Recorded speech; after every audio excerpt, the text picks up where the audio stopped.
Hello, everybody. Welcome to another episode of Yarns with Andy. Today, I've got Silke. I'm really excited for this conversation. We're going to be talking all about cultural diversity and explore a lot about cultural diversity in construction. Silke, welcome. Hello, it's nice to be here. Yeah. So, tell us a little bit about yourself and your diverse cultural background and how you ended up in New Zealand. Yeah, so my name is Silke Deul, and I am a civil engineer and project manager from Germany. So I grew up in Germany, lived in several other countries, worked in many other countries, worked on 4 continents. And about 6 years ago, I came to New Zealand as a tourist, met my partner, and stayed here. Oh, yeah. No, good on you. Yes. Good on you. So you're predominantly a principal project manager. Yes. And you work in the water space. I work in different areas. So the last bigger project was, for example, upgrading hydropower plants. Before that, I did 3 waters and transport and solid waste. So I work in many different areas every time when it comes to like medium size or bigger projects where you need a full-time project manager. So you work predominantly on the client side? Yes, I did consultancy work as well, but I'm normally working on the client side, helping them getting their project delivered the right way, that the consultants or contractor deliver the right thing. Yes. Oh, yeah. You find that fun? I love it. It's actually, I love it a lot. Yeah. It's great. Like, it can be quite challenging working on client side and contractor side. It's two very different ball games, isn't it? It's completely different ball games where you're organizing the setup to succeed, whether contractor side, they're actually going and physically delivering it. Yeah. But it's up to you to set them up to succeed. So different ball games completely. No, good on you. Good on you. Are you enjoying New Zealand? I mean, New Zealand is treating me really well. I like New Zealand. Of course, every country in the world has advantages and disadvantages. I wish it would be a little bit closer to Germany. Just to fly home is kind of like a 30-hour, 35-hour trip. I know what you mean. Yeah, but no, it's a really great country. I love being here. Yeah. Yeah, cool. You know, a funny story. My parents live in England. Oh, okay. And so I can relate to that. And when I actually told my mother, this is what, good 18 years ago, 16 years ago, something like that, that I'm actually flying to New Zealand to study. And she literally went, "Oh, you cannot go any further than me if you physically actually wanted to. That's the furthest distance you can go away from me." So it's like, I was like, "Yes, Mom, can I go?" No, I understand what you mean. But the funny thing is I lived in other countries as well, and my parents never visited me because they're like, "Oh, it's just around the corner. We can visit you later." But they never did. And now I live on the other side of the world, and it's the first time they actually visited me in a country. So yeah, cool. Silke, New Zealand does have a very diverse workforce, as we know, right? A lot of immigrants that come here to actually work in the construction sector in New Zealand. Do you, in your humble opinion, do you believe that the diverse workforce causes friction, or does that increase productivity within the New Zealand construction workforce? The thing is, you have to look at it in 2 ways. Kind of like if I divert them into 2 groups: migrants, people who have been here for quite a while, let's say longer than 2 years, and the other ones who are just coming in. So I think it's a really good thing to have a very diverse culture or diverse workforce, but it always depends what you want as well as a company. So for example, if you have a company with 10 people and you want to have a very unified group, then it's probably not as good to have other cultures in your team. Oh, interesting.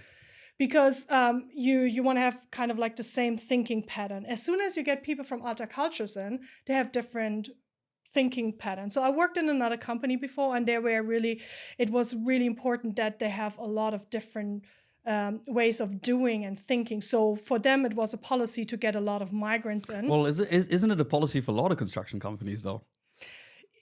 Not for everybody, because if you're talking about bigger companies, yes, they have a policy. But if you have a construction why do you reckon that is? Is that for LinkedIn publicity, or do they truly want to drive change?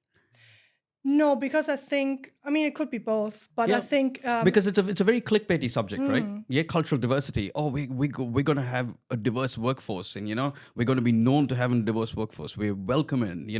It almost kind of sounds like that's LinkedIn clickbait to me. You know what I mean? Do they truly believe that cultural diversity would influence positive change within their company?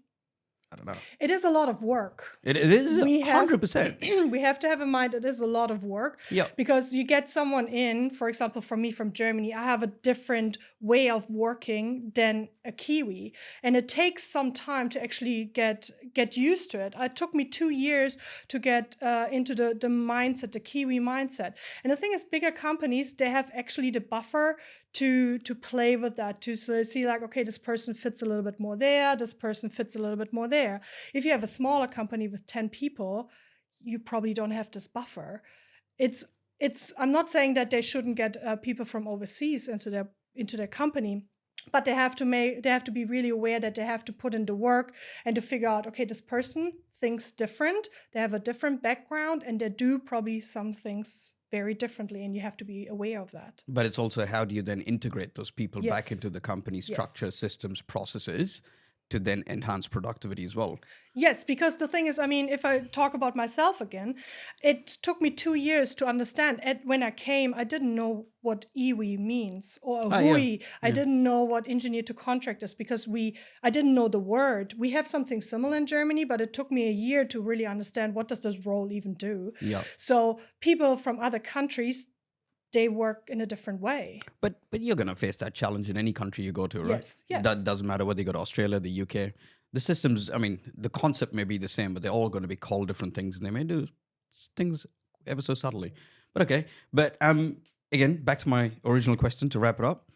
Do you reckon the diverse workforce increases productivity in New Zealand, or is it a hindrance? I'm going to hold you to an answer on that. Yes, if you put it to like yes or no, I think it's a challenge. It's definitely a challenge to have a lot of different mindsets. It's at the beginning, it reduces productivity, and then when everybody found their spot, it increases productivity because you're using everybody. I love the very diplomatic answer, Silke. That's a very diplomatic answer. No, good on you. Well done. So, Silke, you're German, and you've worked in Africa, in India, in Araval, in all of these different places. Now recently, you've been living in New Zealand for about 6 years. Mm-hmm. How difficult was it for you to adapt the way you'd worked overseas in comparison to New Zealand? So, I mean, my advantage was before I came to New Zealand, I worked in other countries, I lived in many other countries. So I learned a lot about my own culture, who I am as a person, and how I can maybe adapt in a new culture. So, I mean, especially, I mean, you mentioned India, so Yes. that was. I'm originally Indian. Yes, and it's a very, very different culture. So I learned a lot about myself actually in that culture.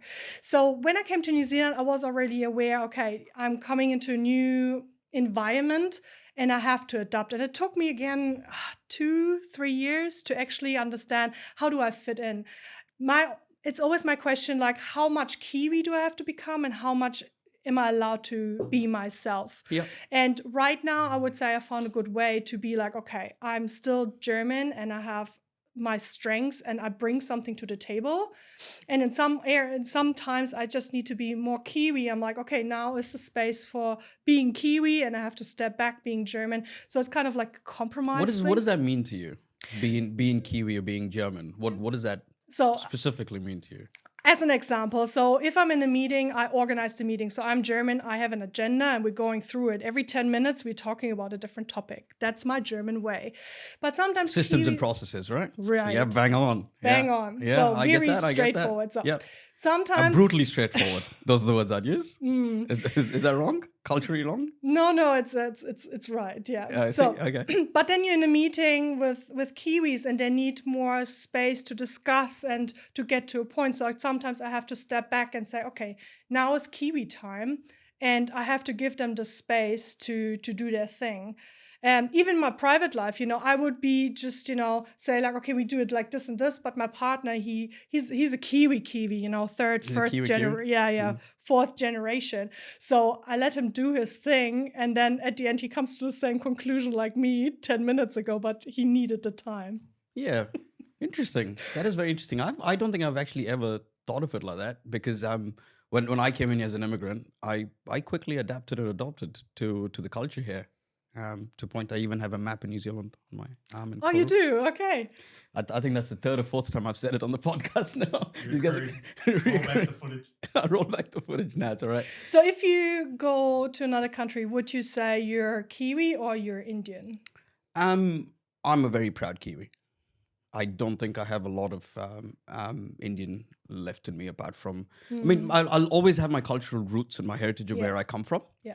But I don't see myself living in any other country. My children are both Kiwis. My wife refuses to become a Kiwi. She loves the country and she's just a permanent resident, which is okay, you know. I mean, Yes. her choices. But yeah, even in India, I almost get, when I go to visit every Yes. now and again, which is not very often. Yeah, it's a funny story actually. Like I was in, you know, the auto rickshaws in India. Yeah. Yeah, I was taking an auto rickshaw from one place to another, and I was speaking like fluent Tamil. Tamil's my mother tongue, Yeah. which you're aware of. And this guy quickly picked up that I wasn't even local, you know, and I got scammed. Like, I mean, I didn't get scammed 500%, but I got scammed. Yeah. I know. I got I scammed know. 150%, right? Yes. Then when I asked my cousins, they're like, "Oh, how much did you pay for the rickshaw?" And I was like, "I paid this much." And he goes, then they're like, "You paid that much?" I was like, "Yup." Like, you got ripped off, bro. So it's like, you know, people there already don't recognize me as, you know, a Yes. full-fledged Indian anymore. Like they pick me out as a foreigner. Yeah. And if I got ripped off from my own country. But I see right now in my life, you know, I've been here for 6 years now. Yeah. And if I go, for example, to Australia or to, you know, if I meet other Germans somewhere or other people in other countries, I'm sometimes not sure, do I say I'm German or do I live in New Zealand? I'm at the verge already to transition. Yes, it will take probably another 5 to 10 years until I really say I'm Kiwi, but I feel already how I'm transitioning. Yeah, I don't know. The minute I landed here, you know, like year 2, I felt that way. I was like, Oh, I felt like I was at home, you know. Bought my first house here when I was 25. I bought my first house, yes. settled in, and never looked back. Started a company, started a podcast. It's just I don't know. I've learned how to snowboard here. Like, Okay, in New Zealand. Okay. yeah, in New Zealand. Yeah. Ah, yeah, clear, because in India there's not much snowboarding. Well, in South India, there are no mountains. No mountains with snow. So, Yes. so I'd never seen snow before I come to New Yes, Zealand. So okay. it's like it's been an amazing transformation for me, and I feel like I belong here. You know, Yes. this is home for me. Okay, one last quick question to wrap this up, Yes. right? So for any immigrant that's coming here, yeah, what can they learn from the challenges that you faced in New Zealand to integrate into society, or integrate into the construction sector as well? So what I see sometimes there again, there's two types. If I look, for example, at Germans, they either want to be only with Germans or they don't want to be with Germans at all. And Sounds like me. so, and I see this that it's building a lot of clusters. So, for example, all the Spanish people sitting together, all the Maoris sitting together, and all the Indians sitting together.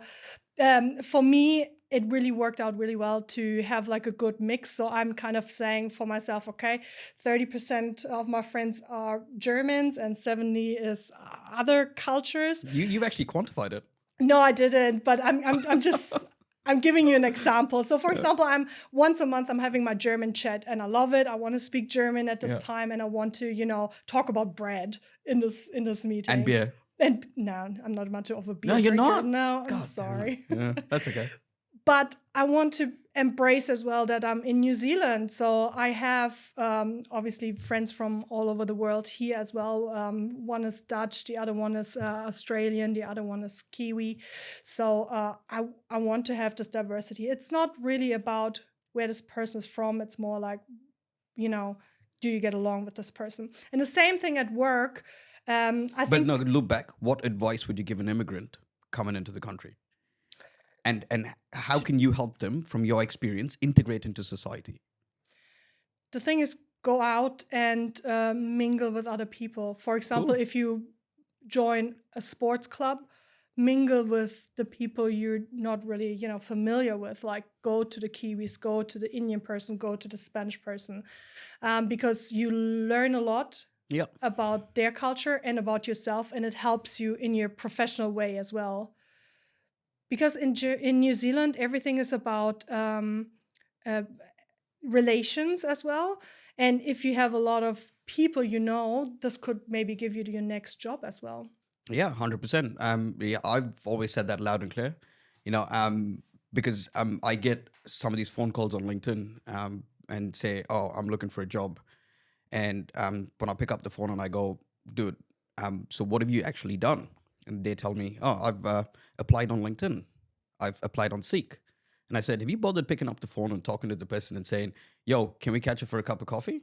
Yes. Because I think most Kiwis would really welcome it, Yes. and they'd appreciate a face-to-face conversation that would multiply your chances of getting a job by tenfold, as opposed to sitting behind a computer and saying, "I've sent a CV, I've sent a CV, I've sent a CV." Yes. Doesn't fucking work, does it? Most Yeah. jobs are actually not advertised. You get your jobs by going to barbecues.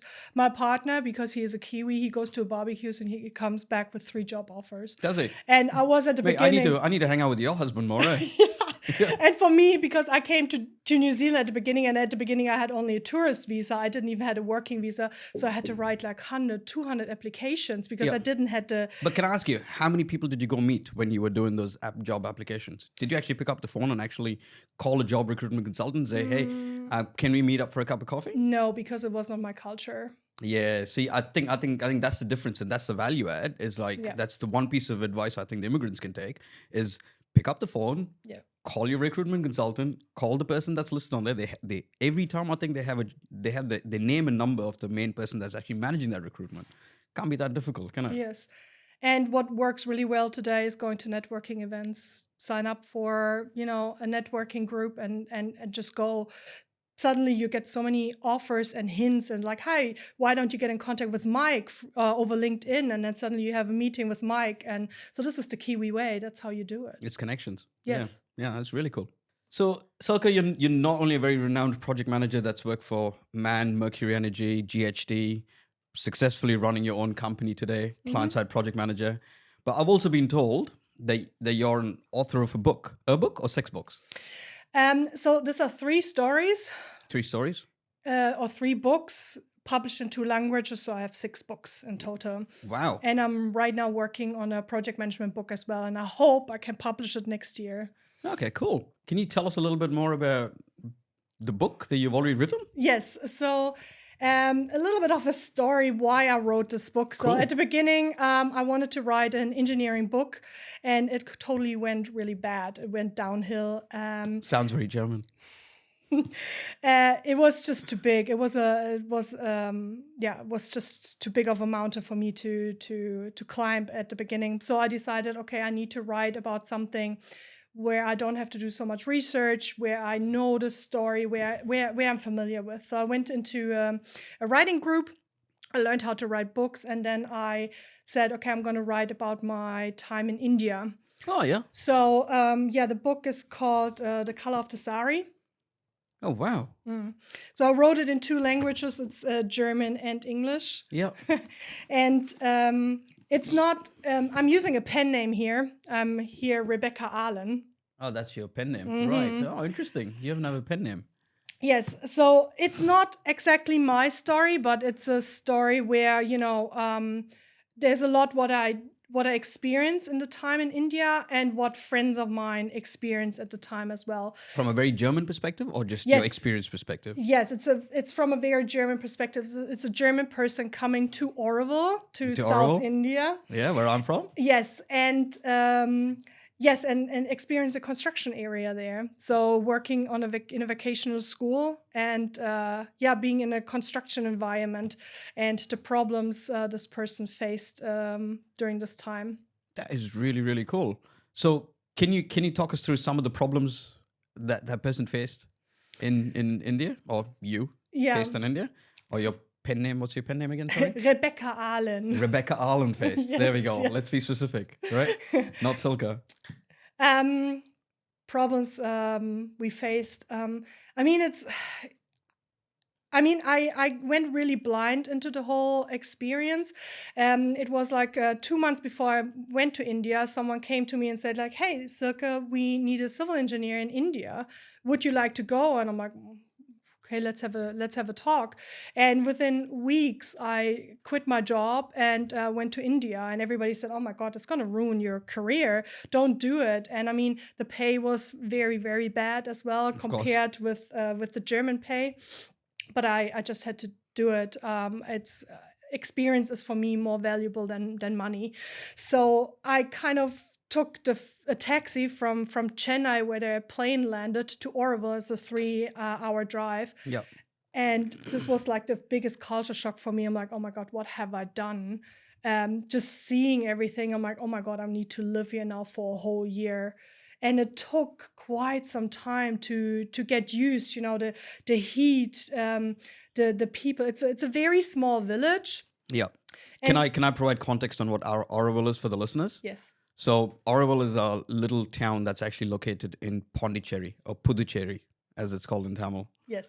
And it used to be a French colony, and there's still quite a lot of French influence in Puducherry, Pondicherry, and Oroville, where I was earlier this year in Oroville, which is, and I actually went there for a holiday. Yes. For a week, which is quite cool. So sorry, I just didn't mean to cut you, but I needed to provide that context. Yeah, and the thing is, to understand Oroville, it's like, do you have this Western influence in Oroville? But Oroville is not just one block of land. It has a lot of patches, and there are Indian villages in the land of Oroville.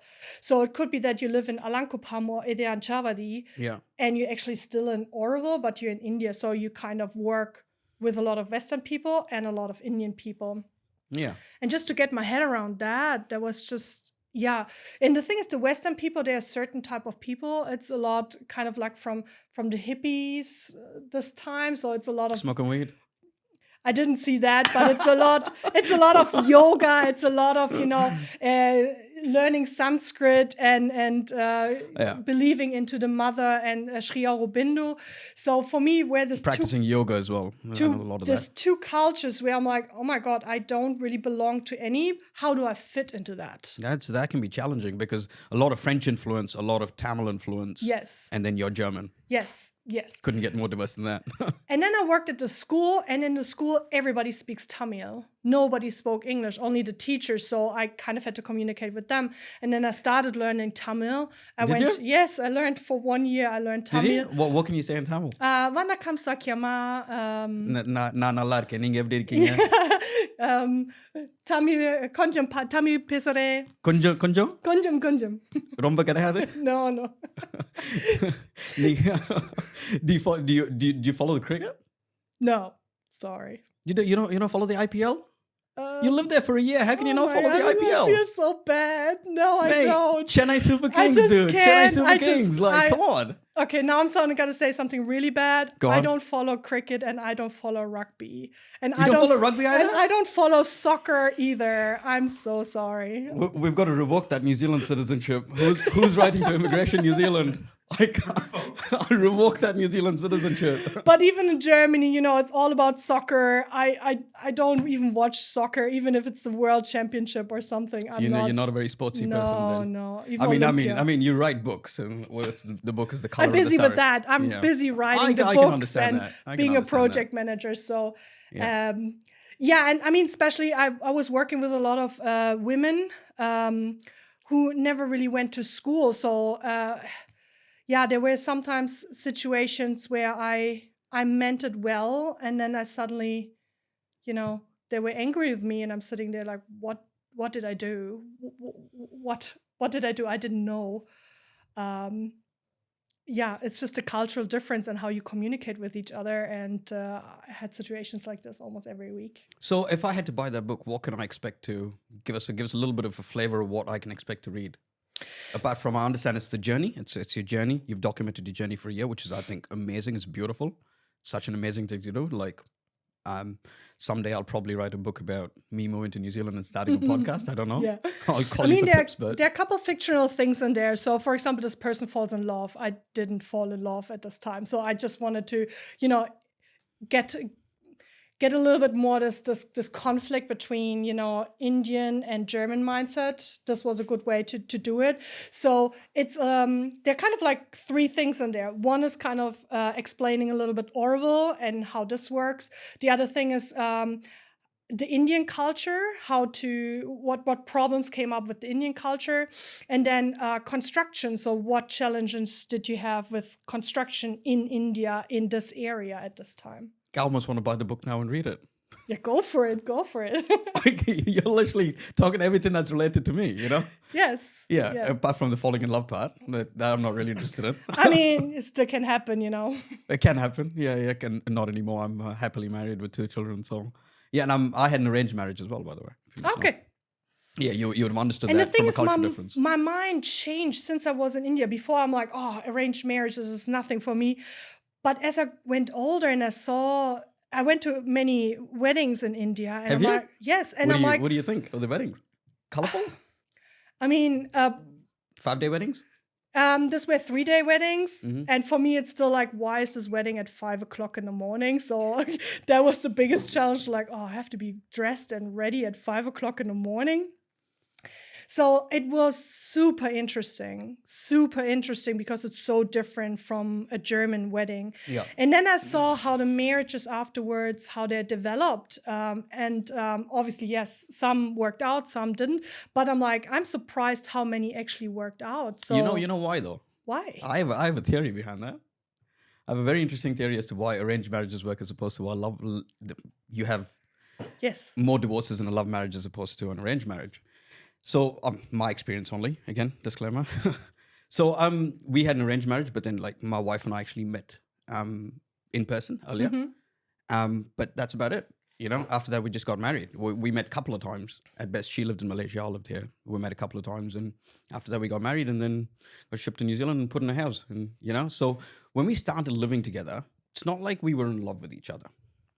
But I think over the period of time, we had to learn to love each other, as opposed to me saying, you know, when I'm falling in love, I could turn around and say, this is what I love about that person. This is what I love about that person. You know what I mean? You only look for the things that you love in them. And you're living in the same house, you don't have a fucking choice. You know? And we'd fight about the smallest things. Like our first year of our marriage was challenging, Yes. challenging at best. You know? Like little things would cause the biggest fights. Like the big things would never cause the fights, right? Like, oh, we only have X amount of money. We've got to make do. Yeah, okay, we'll make do. You know? How do we make do? What do we have to make sacrifice? No problems. Yeah? I come from work, take my clothes, throw it on the floor. Fucking World War II. But you have this in every marriage. I mean, You probably do, but what I think the point I'm trying to make is that you learn to love them for the good and the bad, you know, as opposed to when you're falling in love, you only fall in love with them for the good. I could be wrong here, I don't know, you know, but anyways, my experience, in my humble opinion, that's what happened in my life. yeah. Yeah, and it's quite interesting. You spoke a little bit about the perception of arranged marriages, you know. I'd like to point out one difference there. You know, in an arranged marriage, 2 families get married to one another, not 2 people. In the other And side this of the is world, it's a very Yes, and I think this is my theory behind it because Yeah. you will try to make it work even further because there are 2 families involved. correct. And for me, it's like not if 2 I individuals. separate from my partner, it's only him and me who are separated. You know, it's easier Yeah, to just say, okay, that's it, we're leaving. Because I mean, we all have the same issues and problems in a relationship. I mean, sometimes it's the socks on the floor, sometimes it's a toothpaste somewhere on the mirror. So it's you have the same problems in every relationship. Yeah. probably do. But you know what? My wife and I, we worked through those problems, and Yes. I think we're much better off now. You know, like I mean, the first year was hard. Then from there, you know, once we understood each other and fell in love with each other for the goods and the bads, we're pretty. So did you make the 7th year already? I'm in my 11th year. Oh, great, wonderful. You 11. all said. 11 years. My son's 6 years old and my daughter's 2 years old. Okay. Yeah, so we're well into it.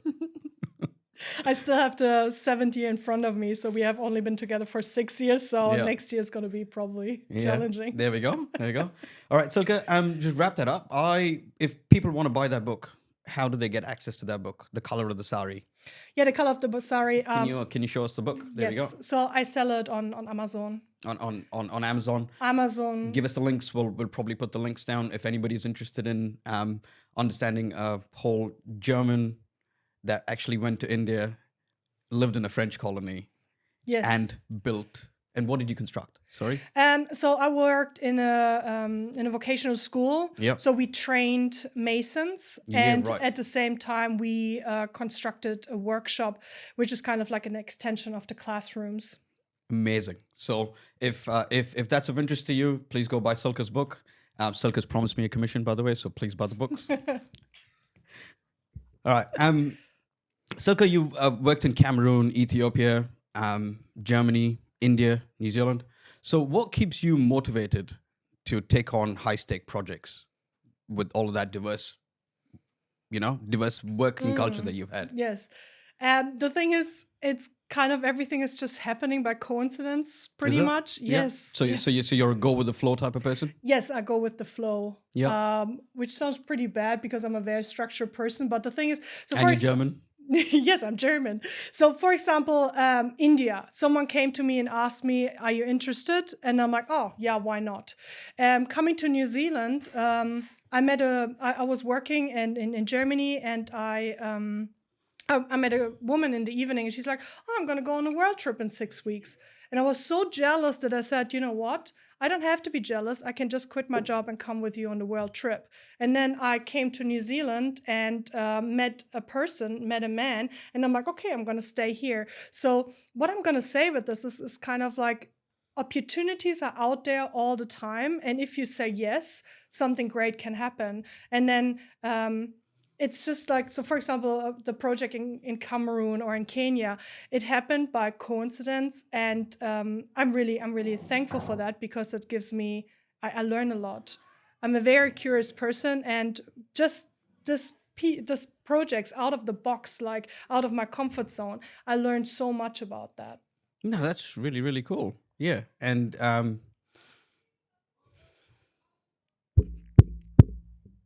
lost my train of thought. Just keep going. Yeah. Okay. So you learned a lot about that, and you're a go with the flow kind of person, and you enjoy that. So what's next for you, Silke? What do you see next for you in the horizon in New Zealand? So I just started my business here. Yeah. How's that going? I'm really happy where I am right now. I'm surprised where I am. I'm making so many contacts right now, and I have already my first client. So I'm really happy where it's going. And I've been thinking about it for quite a while, 4, 5, 6 years, and now was the time to do it, to just make the leap. And every time when I do something like that, I'm like, what's the worst thing what could happen? If I run out of money, or if nobody hires me, or whatever. You have a husband? No. I'm sorry. He would be that was horrible. he would be plan C or something. Only plan C? Yes. Right. Okay. I always tell my wife, I'm like, if we go broke, you better sort it out. Like, you find a way to sort it out. Independency is the highest goal. It's kind of like, Fist bump, yeah. yes. Fist bump to that. So, I mean, the worst case, what could happen? I mean, I'm running out of money. Nobody wants me. Then I just get another job. Yeah. But can't be that difficult the with your thing experience. is, what I learned when I did my world trip, or when I did the project in India, the worst cases never happen. So you only get so much more when you take risks, when you do something different. I mean, you started your business, right? Yes, my experience has been the same. Yeah. So I quit And my it was job. scary. Scary? It was really scary, because the time I quit my job, and I was working as a divisional planning manager at Fletcher's. And when I quit my job, it was in the middle of COVID. So I went to my wife and said, "This is what I want to do. We could either be completely broke, and I have to go back and find another job, or we'd be extremely busy." And by the time I'd quit my job, I had a 3-month notice period. At the end of that 3 months, I'd signed up 4 contracts. It was insane. It was just insane. And since then, I've been running strategic planning for about 3 years now, almost coming up. And as a company, we worked for 36 different companies on 90 plus projects in just 3 years. And the team's now grown from just me to a team of about 5 people now. Yeah. And this experience you could only have because you did the leap. 100%. You tried something. Yep. Give it a go. Give it a go. And what is if it doesn't work out? Then it doesn't work out. And then I can always go back to another job, right? Yes, but and then it's you been try an again in 3 years. incredible journey, though. Yes. I've had to quickly learn about taxes and GSTs and Yes, yes. accounting and Yep.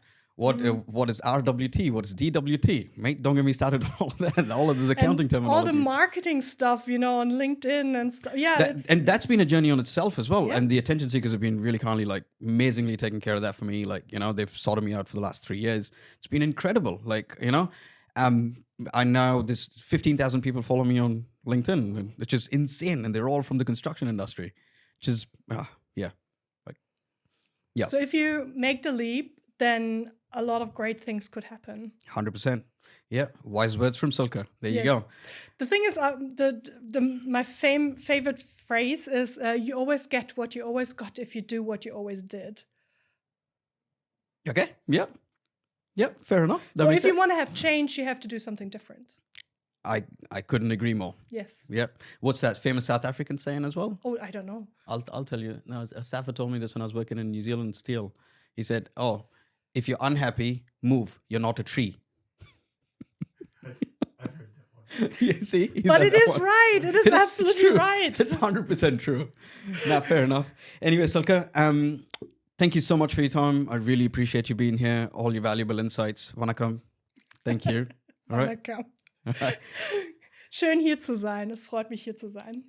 That's thank you in German, I'm assuming. It was nice to be here. It's wonderful, wonderful meeting you too. All right, Silke, thank you.